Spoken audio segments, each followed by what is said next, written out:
Hello everyone, Mark Heck coming to you from beautiful British Columbia's Parliament buildings in downtown Victoria. Right now, British Columbia is set to go through a huge political shift which could have major impacts on the rest of the country. You see, BC typically votes in a center-left government which will hold power for about a decade, and then the center-right takes power and rules for roughly the following decade. So we're at that inflection point where the current New Democratic Party should theoretically lose to the opposition Conservative Party in the next election. But the Conservatives might just screw it up. And there's three reasons why. First, the Conservatives are going through a leadership contest as we speak. And there are 5 candidates, and they are all, let's just say, uninspiring. But that's actually not so bad. The bigger problem is that 4 of the 5 are from Vancouver. And you might say, well, Mark, so what? Vancouver is the biggest city in the province, so what's wrong with the majority of the candidates coming from Vancouver? Well, this ties into the second problem.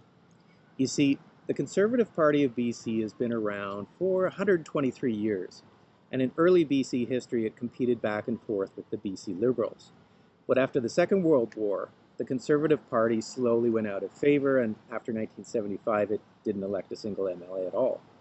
So the party was, however, kept on life support for the next 5 decades by a few political aficionados, which would turn out to be rather fortuitous. During the so-called pandemic, the ruling NDP and the opposition Liberals went full retard. Masks, lockdowns, vaccine passports, firing government employees who didn't comply, the whole works. Now, of course, people pushed back.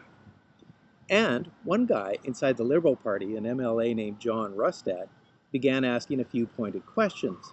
And suddenly he found himself being punted by the leader, Kevin Falcon. So Rustad got a like-minded MLA named Bruce Banman to exit the Liberal Party as well. And together, the two men went off and revived the Conservative Party of BC.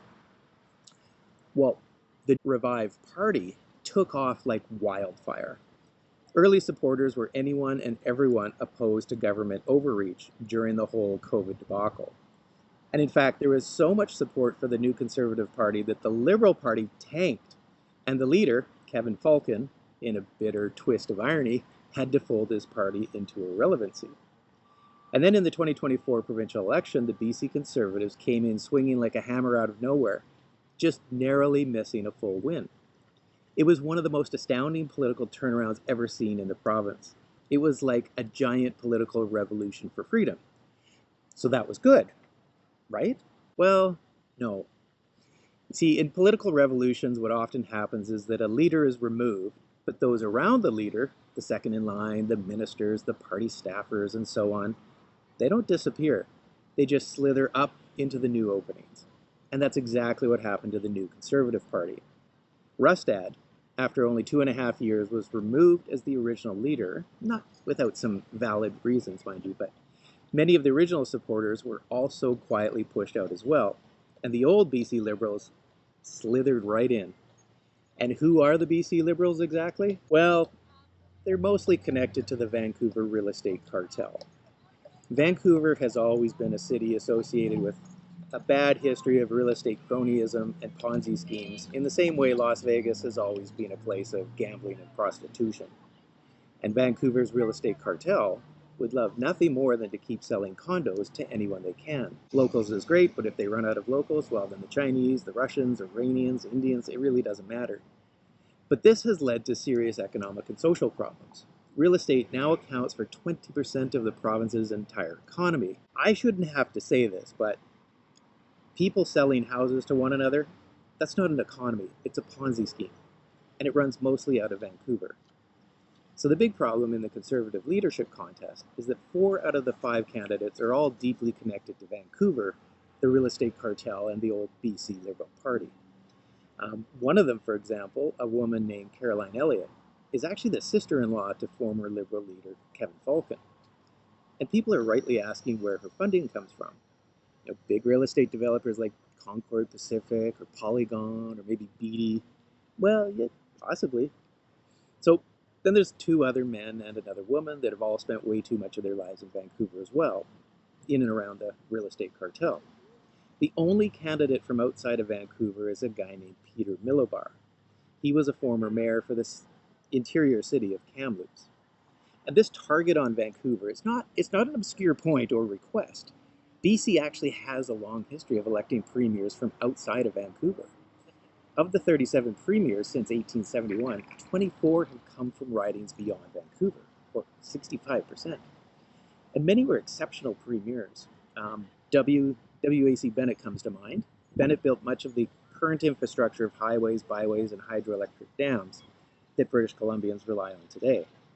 The current Premier, David Eby, in contrast, who represents one of the wealthiest ridings in the whole province, Vancouver Point Grey, might just go down as one of BC's worst premiers. In fact, Eby isn't even a British Columbian. He's a transplant from central Canada. Which brings up questions about the connections between Bay Street in Toronto and Howe Street in Vancouver, plus some other much shadier connections, but let's not get into that here. Let's just say that the Vancouver real estate developers are extremely powerful in BC, and if the Conservative Party is to fix the province's problems, they need a leader who can steer clear of and not be beholden to them. But that still leaves problem number 3. The party lacks a vision. As much as electorates are known to vote governments out more than voting someone in, having an exciting vision is a much better strategy than just relying on saying NDP bad, me good. For inspiration, one only has to look south to see one of the best political campaigns ever created this century. The Trump team did a phenomenal job. They captured what was wrong with America and what they were going to do about it in 4 words: make America great again. That was such a phenomenal winning vision. I mean, you really don't get much better than that. Well, the BC Conservatives don't have anything like that, at least not yet. But if they can solve the vision problem, the old guard is new guard in Vancouver problem, and the boring leader persona problem, they do have a real shot at defeating the NDP in the next election. But if they don't fix those problems and then lose to the NDP, well, if you thought things were bad in BC now, just wait. It really can get oh so much worse.